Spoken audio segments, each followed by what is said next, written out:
섬기를 시작하면서 어떻게 시작할까 하는 마음이 있었고, 그 가운데서 이제 저에게 주신 마음은 이것이었습니다.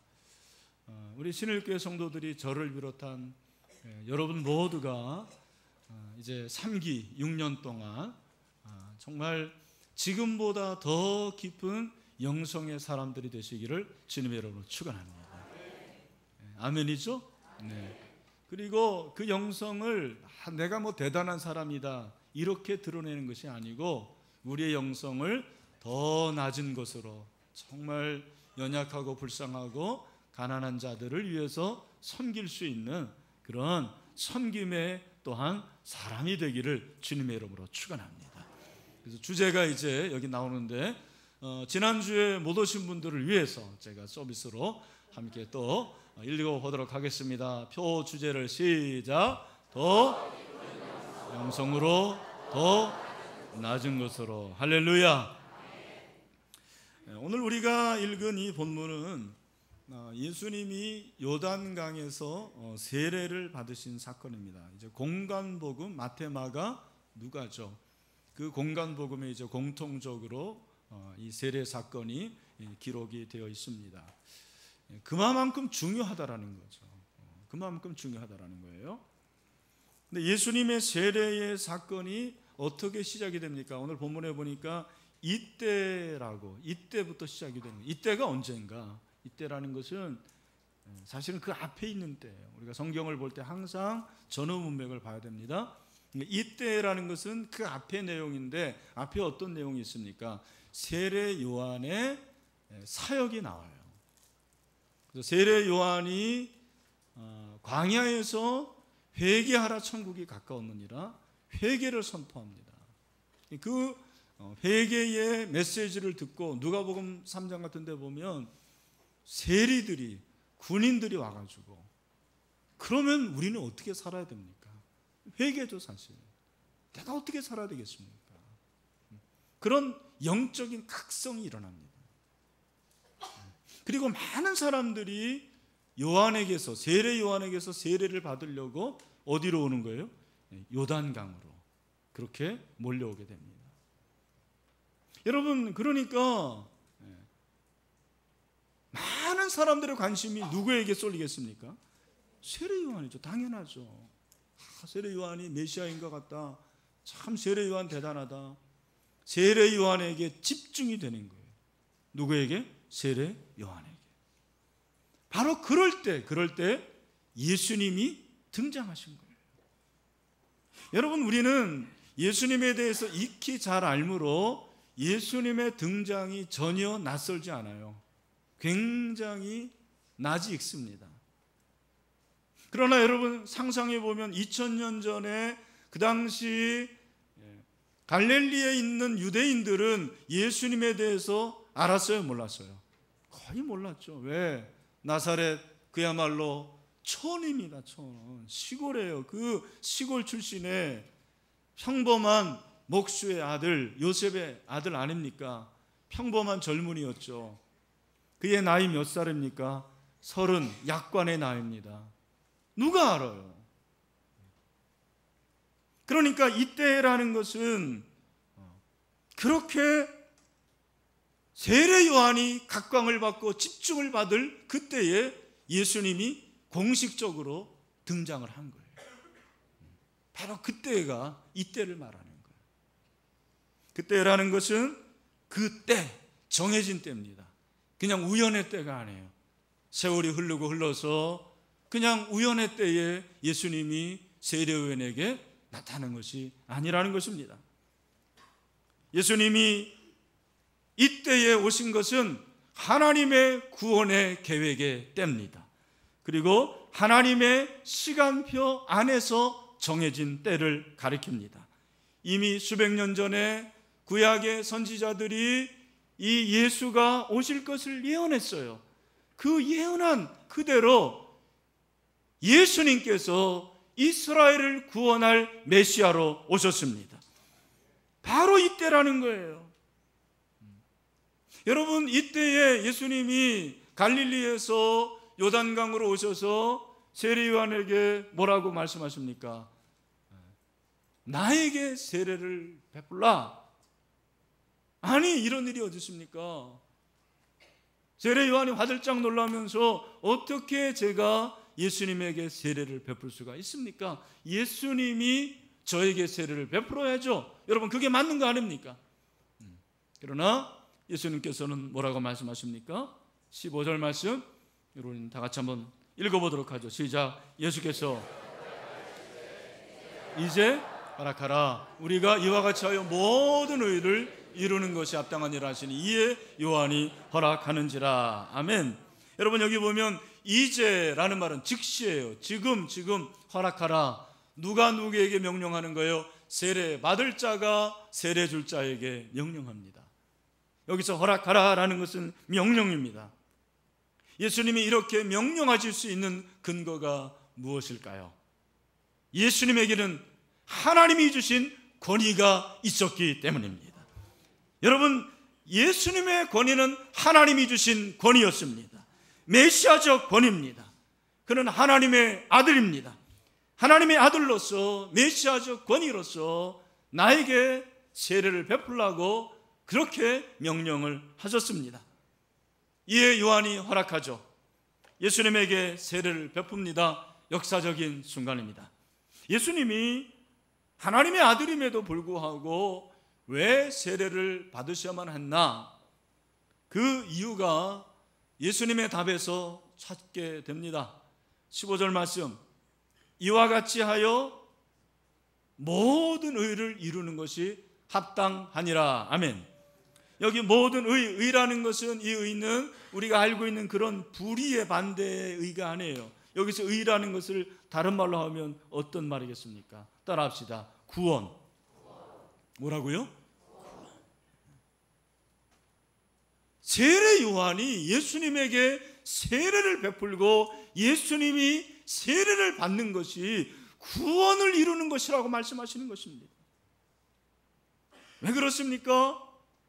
여러분, 예수님은 구원을 이루시기 위해서 죄 없으신 분이 죄인들과 지금 동일시하는 거죠. 세례는 누가 받는 거예요? 죄인이 받는 거예요. 그러나 여러분, 예수님은 우리와 같은 의인이지만 죄는 없으신 분인 줄로 믿습니다. 그 예수님이 죄인의 위치로 자신의 몸을 몸소 낮추신 것입니다. 그래서 구원이 이루어진 거죠. 예수님은 인간의 필요가 무엇인지를 아셨습니다. 여러분, 인간에게 가장 필요한 것이 무엇일까요? 돈일까요? 건강일까요? 명예일까요? 가족일까요? 다 필요합니다. 그러나 여러분, 잘 들으십시오. 저와 여러분에게 가장 필요한 것은 구원인 줄로 믿습니다. 죄 용서입니다. 그 구원을 이루시기 위해서 예수님이 자신의 백성들과 동일시 하셨고, 그러므로 말미암아 저와 여러분이 구원을 얻게 된 줄로 믿습니다. 예수님이 세례를 받으신 후에 어떤 일이 일어났습니까? 16절에 보니까 예수께서 세례를 받으시고 곧 물에서 올라오실 때 뭐가 열립니까? 하늘이 열려요. 개천입니다. 며칠 후면 개천절? 그런 개천이 아닙니다. 여러분, 예수님이 세례 받으실 때 하늘이 열린 줄로 믿습니다. 성령이 비둘기같이 내렸어요. 성령의 기름 부심이에요. 그리고 소리가 들렸습니다. 어떤 소리입니까? 이는 내 사랑하는 아들이요 내 기뻐하는 자라. 아멘. 여러분, 이것은 예수님이 공식적으로 지금 왕으로 등극하는 거예요. 예수님이 공식 석상에 나타나셨는데 그 신분이 뭐라고요? 왕이에요. 왕. 메시아, 왕. 이미 시편 2편에서 예수님의 메시아 등극이 예언되어 있었어요. 시편 2편 7절에 보니까 내가 여호와의 명령을 전하노라. 여호와께서 내게 이르시되 너는 내 아들이라. 오늘 내가 너를 낳았도다.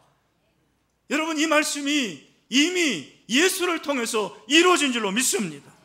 예수님은 왕이십니다. 예수님은 메시아십니다. 예수님에게는 그런 권세가 있습니다.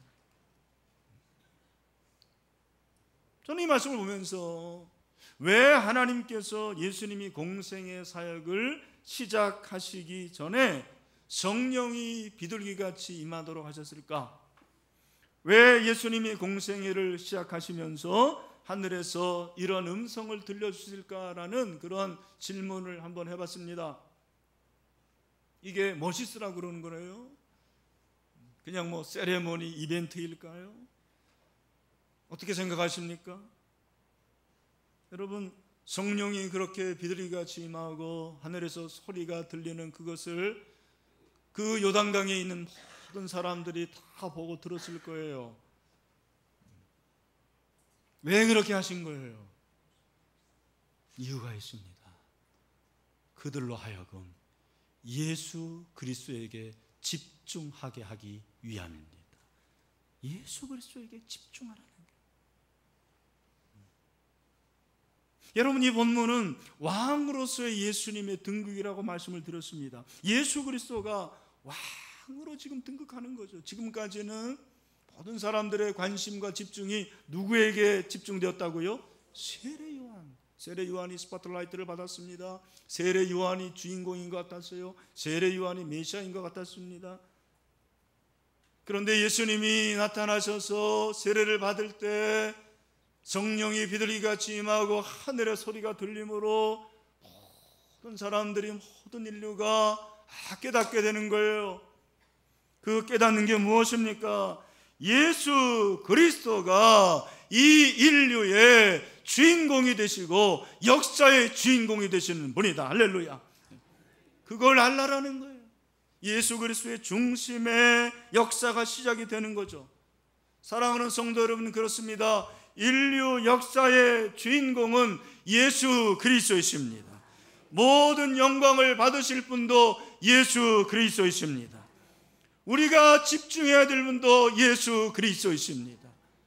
이 예배 시간에 우리가 집중해야 될 유일한 대상이 살아계신 하나님의 아들 예수 그리스도임을 믿으시기를 바랍니다. 여러분의 삶의 주인공도 예수 그리스도죠. 여러분이 하루하루를 살아가는 데 있어서 무엇에 집중합니까? 누구에게 집중합니까? 한국교회에 영성이라는 단어가 유행하게 되었습니다. 여러분, 사실 영성이라는 이 단어는 굉장히 사용을 잘해야 될 단어입니다. 아주 조심스럽게 사용해야 돼요. 왜냐하면 영성이라는 이 스피리추얼리티라는 게 다른 종교에도 있는 거예요. 불교에도 영성이 있습니다. 그죠?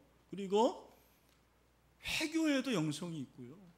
그 불승들 중에서 영성이 깊은 사람들, 그 불심이 깊다고 그러잖아요. 그게 영성이 깊은 거예요. 여러분의 어머님들 중에서 정한수 떠놓고 비나이다 비나이다 하는 분들 있었을 거예요. 그분들 중에서 정말 하루도 안 빠지고 간절하게 정성스럽게 하는 분들, 영성이 있는 분들이에요. 여러분, 다른 종교에도 영성이 있는 거예요.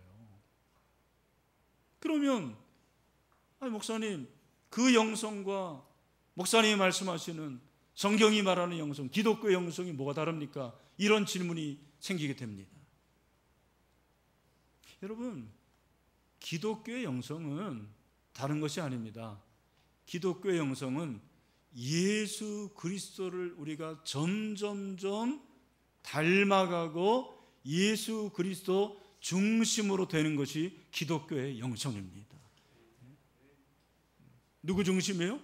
예수 그리스도. 내가 누구를 중심으로 사느냐, 그 중심이 나를 만듭니다. 내가 어떤 것을 중심으로 생각하고 어떤 것이 내 삶의 중심이냐, 그것이 사실은 내 삶을 만드는 거예요.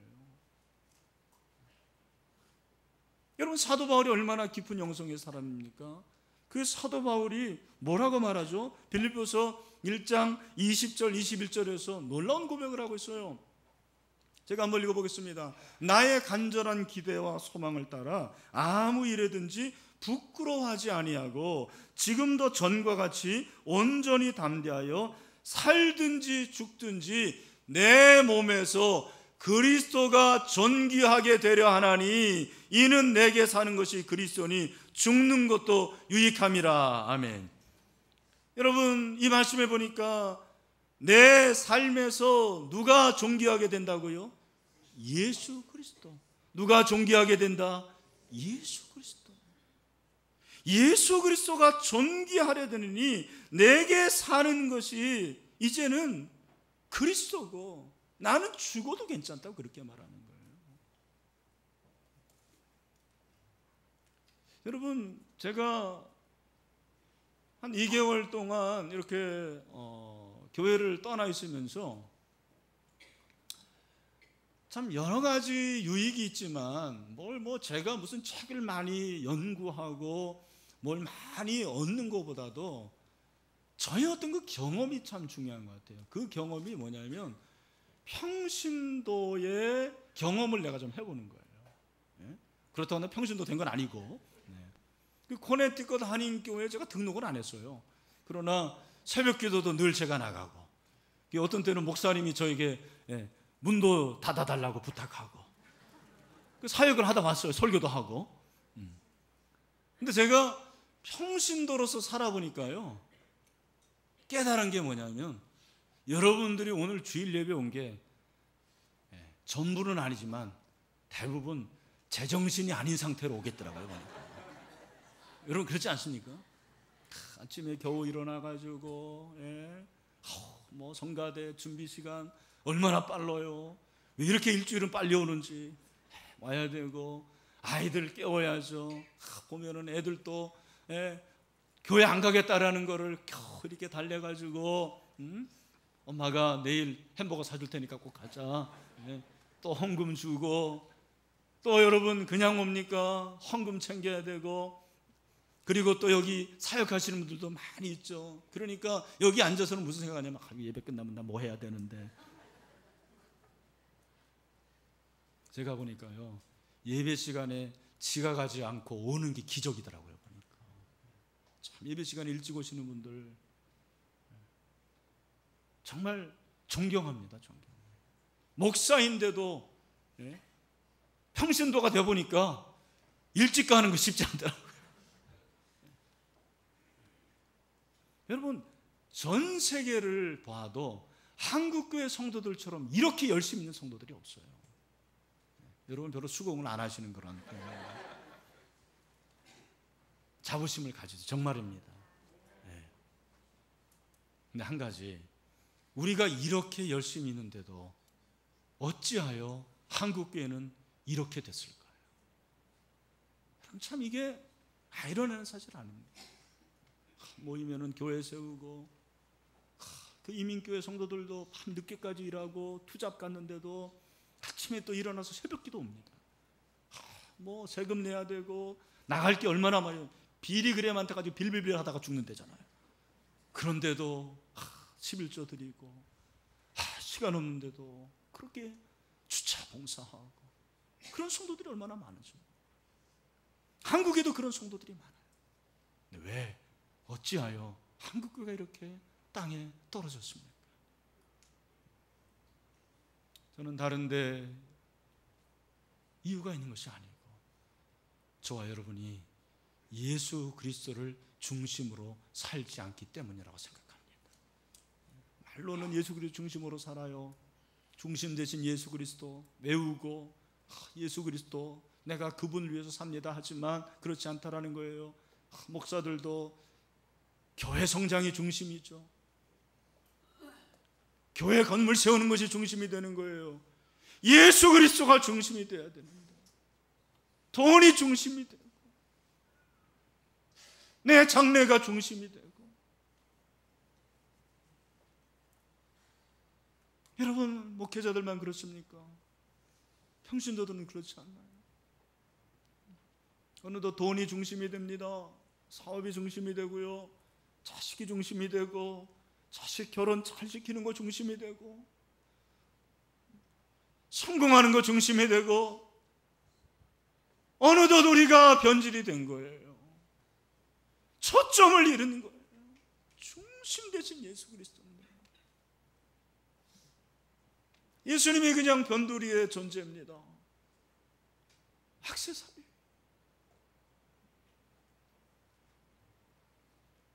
오늘 여러분 가운데서 혹시 저 얘기가 내 얘기구나 하는 분들이 있으면, 사랑하는 형제자매 여러분, 예수 그리스도가 당신의 삶의 중심으로 다시 제자리를 차지할 수 있게 되기를 주님의 이름으로 축원합니다. 사도 바울이 고백하잖아요. 중심 되신 예수 그리스도. 갈라디아서 2장 20절 뭐라고 고백합니까? 우리 다 같이 시작. 내가 그리스도와 함께 십자가에 못 박혔노니 그런즉 이제는 내가 사는 것이 아니라 오직 내 안에 그리스도께서 사시는 것이다. 이제 내가 육체 가운데 사는 것이다. 나를 사랑하사 나를 위하여 자기 자신을 모신 하나님의 아들을 믿는 믿음 안에서 사는 것이라. 아멘. 제자훈련 때 그렇게 중심 내신 예수 그리스도를 암송했는데 오늘도 중심은 사라지고 변두리의 것을 위해서 사는 오늘 우리가 회개하고 자복함으로 그리스도를 중심으로 살게 되기를 바랍니다. 이게 영성이 깊어지는 거예요. 영성이 깊어질수록 그리스도를 중심으로 내 이름 석자 나는 거, 내가 존경받는 거, 내가 이 세상에서 칭찬받는 거, 그것이 중요한 것이 아니고 오직 예수 그리스도 중심으로 주님이 나타나는 그런 삶을 조금씩 살아가는 게 영성이 깊어지는 거예요. 그럼 우리가 어떻게 하면 이렇게 될 수가 있겠는가? 저는 오늘 두 가지를 본문을 통해서 말씀드리고 있습니다. 하나는 관계라는 거고 또 하나는 침묵이에요. 그래서 관계의 영성, 침묵의 영성 그렇게 붙여봤습니다. 오늘 본문에 관계라는 단어는 나오지 않습니다. 그런데 예수님이 공생애를 시작하시면서 이 세례를 받으신 사건이 우리에게 중요한 것을 가르쳐 줬는데 그것이 관계로 드러나는 거예요. 잘 보십시오. 성자가 지금 인간의 몸으로 오신 거예요. 그래서 세례를 받는 거라고 말씀드렸어요. 그때 성부가 어떻게 합니까? 하나님이 어떻게 하십니까? 오늘 우리가 읽었어요. 음성을 들려주시는 거예요. 너는 내 사랑하는 뭐다? 아들이다. 내 기뻐하는 자다. 왕의 등극이고 왕의 대관식인데 너무나도 초라한 거예요. 무슨 빵빠레가 있습니까? 붉은 카페트가 깔렸습니까? 뭐 왕이라면은 면류관이라도 하나 써야 되는데, 그리고 귤을 잡아야 되는데 그런 변변한 귤도 없어요. 예수님이 그 옷이 얼마나 남노했겠습니까? 그때 성부 하나님께서 성자 예수 그리스도를 인정해 주시는 거예요. 어떻게? 너는 내 사랑하는 아들이다. 내 기뻐하는 자라. 그렇게 인정을 해 주시는 것입니다. 여러분, 오늘날 많은 사람들은 인정받기를 좋아합니다. 그래서 그 인정을 어디서 받으려고 그러냐면 주로 SNS 상에서 받으려고 그러는 거예요. 카톡, 누가 나한테 이렇게 친하게 지낸가, SNS를 통해 가지고 페이스북 내 사진 올리고 내 글을 올리면 몇 사람이 이거 해주나, 이거 이런 말이죠. 엄지손가락 올리는 거 좋아요. 그러면 내가 이런 사람이야. 만족을 하는 거예요. 여러분, SNS를 하지 말라고 하는 게 아니에요. 여러분, SNS가 소통은 되지만 진정한 인격적인 관계는 되지 않는 사실을 여러분 아셔야 됩니다. 여러분, 인격적인 관계라는 것은 제가 생각할 때는 대화가 돼야 되고 그 대화가 치장하는 대화가 돼서는 안 돼요. 나의 아픔, 나의 약함, 나의 치부를 드러내는 것이, 그것이 인격적인 관계예요. 그러나 여러분, SNS는 뭡니까? 내가 좋은 데 가고 좋은 음식 먹고 알리고 싶은 이런 것들만 다 올리는 거예요. 그러면 박수 쳐주고 대단하더라는 거예요. 나를 치장합니다. 나의 진정한 모습이 나오지 않는 거예요. 우리 하나님은 그럼에도 불구하고 당신이 아무리 연약하고, 당신이 아무리 죄를 짓고, 당신이 아무리 가난하고 그리고 연약하더라도, 병이 들었더라도 당신을 인정해 주시는 하나님이라는 것을 믿으시길 바랍니다. 이게 관계예요. 그 하나님을 성자가 신뢰하는 거죠. 그리고 성령이 임하십니다. 무엇입니까? 사역보다 먼저인 것이 관계구나라는 것을 예수님이 우리에게 가르쳐 주시는 거죠. 예수님이 어떤 사역을 하기 전에 먼저 하나님과 관계를 맺습니다. 하나님의 음성을 듣습니다. 성령의 기름 부음을 받습니다. 여러분, 어떤 사역을 하십니까? 여러분이 성가대를 하십니까? 식당 봉사를 하십니까? 주차 봉사를 하십니까? 여러분이 교사를 하십니까? 그리고 새가족부를 하십니까? 어떠한 사역을 하더라도 그 사역보다 먼저인 것이 있습니다. 그것이 하나님의 관계예요. 하나님과 관계가 먼저예요. 여러분이 아무리 그런 봉사를 많이 하더라도 하나님과 관계가 없으면 소용이 없을 수도 있어요. 그렇다고 여러분 그 일을 그만두라는 얘기는 아닙니다. 계속 하십시오. 그러나 사역보다 하나님과의 관계가 먼저라는 사실을 믿으시길 바랍니다. 그래서 우리는 하나님과 관계 가운데서 늘 내 자신과 하나님과의 관계가 어떤지를 살펴봐야 돼요. 그게 바로 기도예요. 여러분, 기도는 하나님과 나와의 관계를 잘 알 수 있는 바로미터가 된다고 저는 생각해요. 그래서 교회사의 오랜 전통 중에 하나가 예수 기도죠. 주 예수 그리스도시여 저에게 자비를 베풀어 주소서 저는 죄인입니다 라는 기도예요. 우리 같이 한번 이 기도를 다 같이 한번 해봅시다. 여기 이제 자막에 뜹니다. 시작. 주 예수 그리스도시여 저에게 자비를 베풀어 주소서 저는 죄인입니다. 영어에서 제정합니다. Lord Jesus Christ, have mercy on me, a sinner. 예수 기도의 특징은 예수의 이름에 초점을 맞추는 거예요. 예수에 집중하는 기도입니다. 그런데 이 기도에서 중요한 것은 제가 죄인입니다라는 것을 고백하는 거죠. 제가 죄인입니다. 저는 스스로 설 수 없는 죄인입니다. 내적인 애통함을 가지는 거예요. 왜 우리가 점점점 깊은 영성의 세계로 들어가지 못할까요? 이 인식이 없기 때문에 그래요. 내가 얼마나 큰 죄인인지를 모르는 거예요. 그냥 머리로는 아는데, 들어서는 아는데 그것이 내 가슴에 처절하게 인정이 안 되는 거죠. 저 김 집사가 죄인이고 저 목자가 죄인이고 저 사람이 잘못됐다라는 거예요. 여러분, 이 죄라는 것이 하나님과 나와의 관계를 파괴하는 주범이라는 걸 너무 잘 알고 있어요. 그러므로 끊임없이 내 자신을 돌아보고 회개해야 되는 거죠. 이 관계가 정상화될 때 우리의 영성이 지금보다는 조금씩 깊어지고 우리가 주님을 더 깊이 만날 수가 있는 거죠. 오늘 저와 여러분 가운데 이런 관계가 회복되기를 주님의 이름으로 축원합니다. 또 하나는 침묵이에요. 오늘 본문에 침묵이라는 단어가 나오지 않습니다. 그러나 저는 이 말씀을 보면서 상상을 해보니까 얼마나 고요함이 있었을까. 침묵이 있었습니다. 그 요단강에서 세례를 받으시는데 하늘이 열리면서 비둘기 같은 성령이 임하고 하늘에서 소리가 납니다.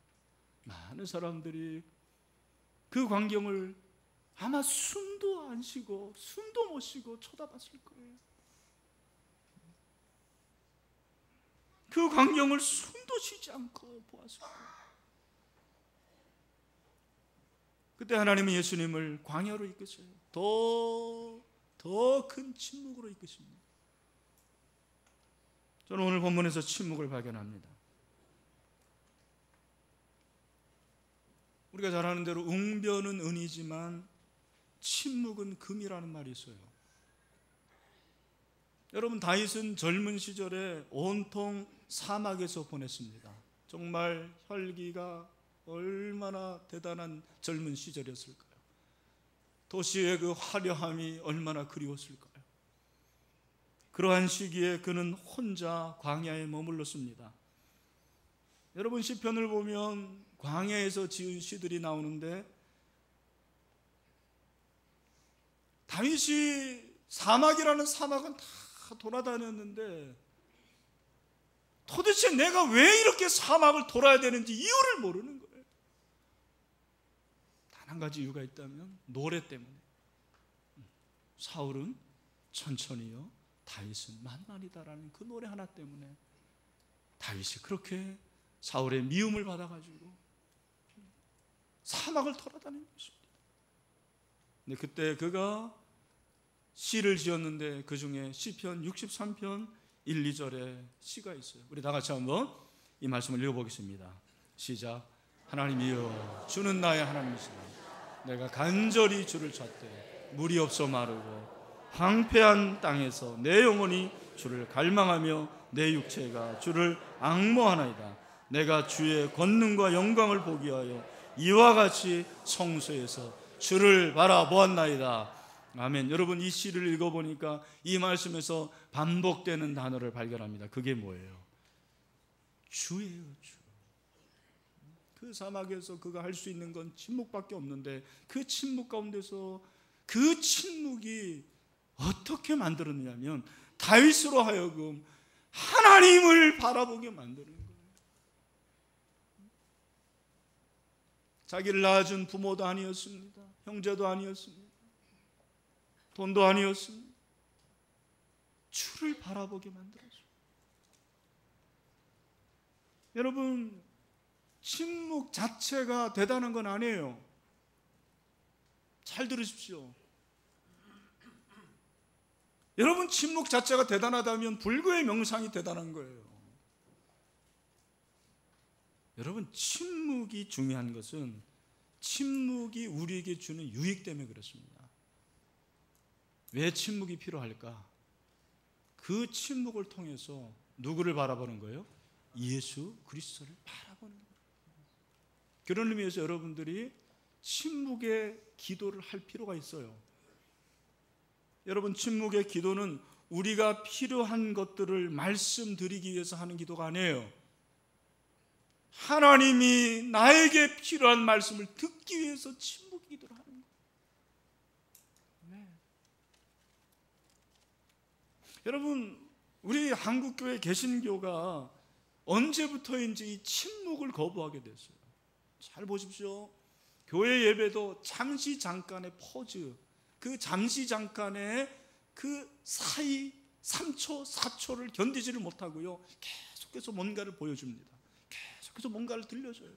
저도 그래요. 예배가 물 흐르듯이 흐려야 된다는 거예요. 사이가 있어서는 안 된다는 거예요. 왜? 불안한 거예요.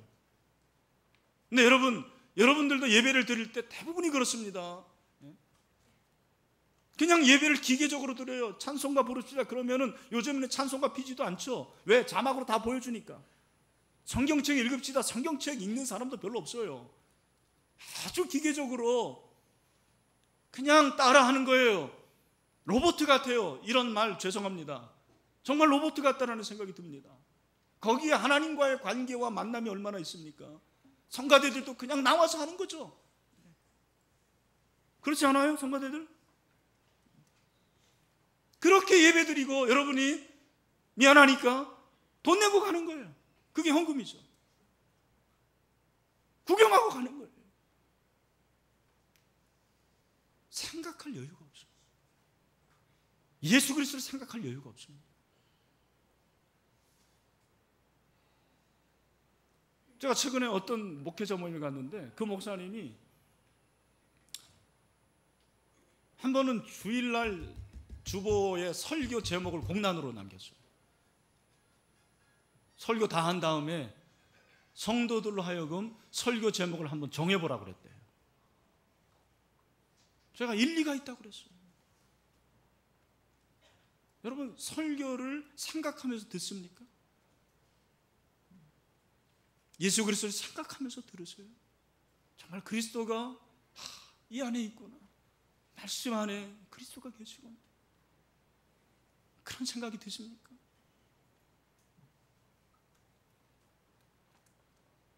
제가 제 얘기를 해서 참 죄송합니다만 이 연구월이 참 저에게 색다른 체험을 그렇게 줍니다.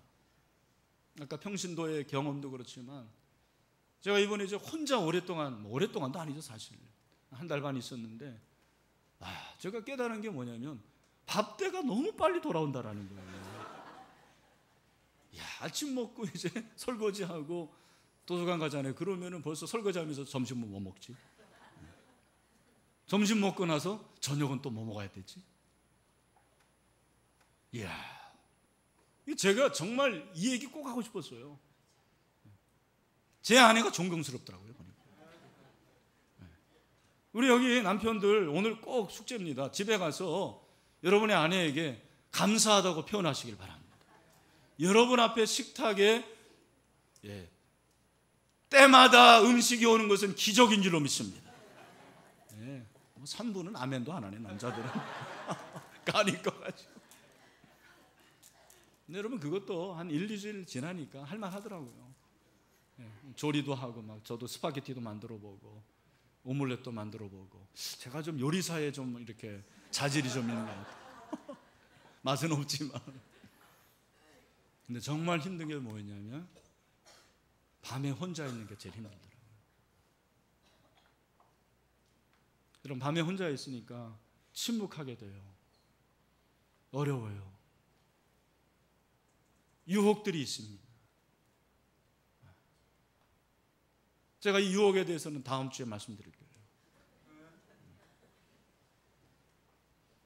근데 여러분, 그 침묵 가운데서 하나님께서 가르쳐 주시는 게 있더라고요. 저의 약함을 보게 하시고 그 약함 가운데서 결국 누구를 의지하게 하는 걸까요? 예수 그리스도를 의지하게 하는 거예요. 제가 그래서 이 기간 동안에 참 변화된 것 같아요.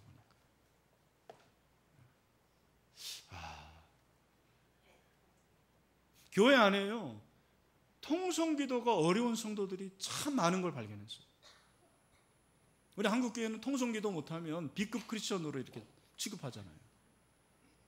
막 옆에서 막 통성으로 하는데 나는 못하니까 나는 뭐지? 그러나 많은 성도들이 그 가운데서도 기도하고 싶어하고 기도한다는 것을 발견했어요. 침묵으로 기도하셨대요. 여러분, 적어도 우리는 내가 내 의지와 감정으로 하나님께 아뢰는 그런 기도도 해야 되지만 하나님께서 저와 여러분에게 주시는 음성을 듣는 기도도 해야 된다고 생각합니다. 저는 이번 주에 여러분들에게 숙제를 한번 내고 싶습니다. 그게 뭐냐면 좀 침묵하는 시간을 5분이라도 가져보세요. 휴대폰도 끄고 인터넷도 다 셧다운하고 다 끄고 그러면서 하나님의 음성을 한번 들어보는 거예요. 말씀을 한번 생각해 보는 거예요. 별도 한번 보시고, 하늘의 별도 보시고, 자연도 한번 보시고, 침묵을 통해서 하나님이 주시는 그러한 음성을 한번 들어보는 거죠. 저는 이것이 새로운 세계가 열리는 하나의 계기가 된다고 생각해요. 엄청난 영성의 사람이 되는 건 아니에요. 여러분, 그렇게 여러분의 삶 속에서 침묵 가운데서 하나님의 음성을 들을 수 있는 영성의 사람이 되시기를 주님의 이름으로 축원합니다. 말씀했습니다. 이 시대는 얄팍하고 얕은 영성이 더 매력적으로 보입니다. 그러기에 더 깊은 영성이 필요한 거예요. 더 깊은 영성은 내 이름, 내 능력, 내 명성을 나타내는 것이 아니라 예수 그리스도를 중심으로 예수를 나타내는 것입니다. 그리고 그 주님과 관계를 맺고 그 주님과의 침묵 가운데서 주님의 음성을 들을 수 있는 것입니다. 그렇게 한 주일 동안 살다가 오시고요, 다음 주에 다시 만나도록 하겠습니다. 우리 한번 기도합시다. 기도할 때 여러분 눈을 한번 감아보시고 오늘 짧게 기도하겠습니다.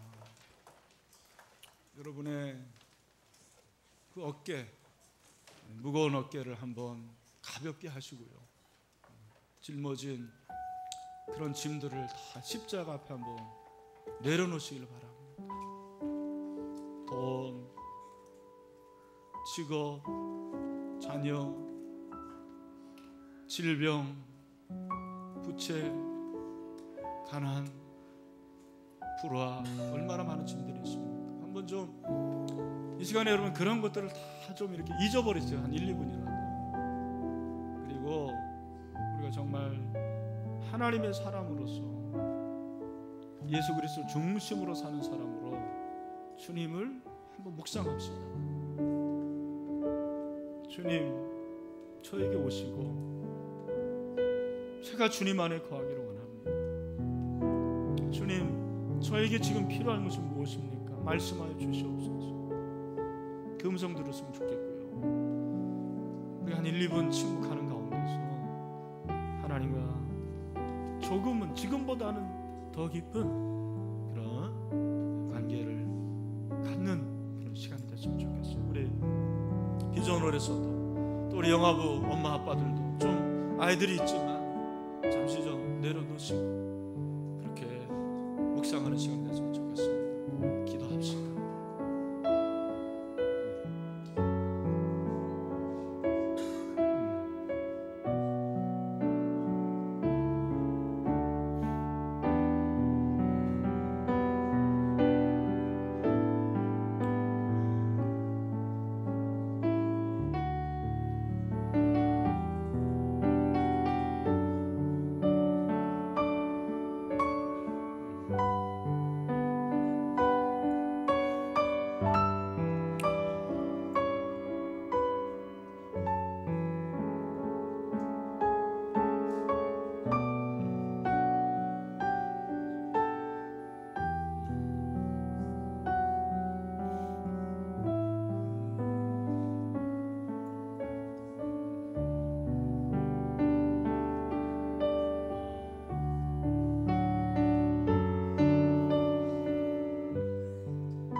좋으신 하나님 아버지, 참 무겁고 힘들고 감당할 수 없는 이 짐들 다 십자가 앞에 내어놓습니다. 이 시간 예수 그리스도의 그 영성으로 말미암아 우리의 심령이 예수 그리스도 중심으로 변화될 수 있도록 주여 도와 주시옵소서. 주님 임하여 주시옵소서. 만져 주시옵소서.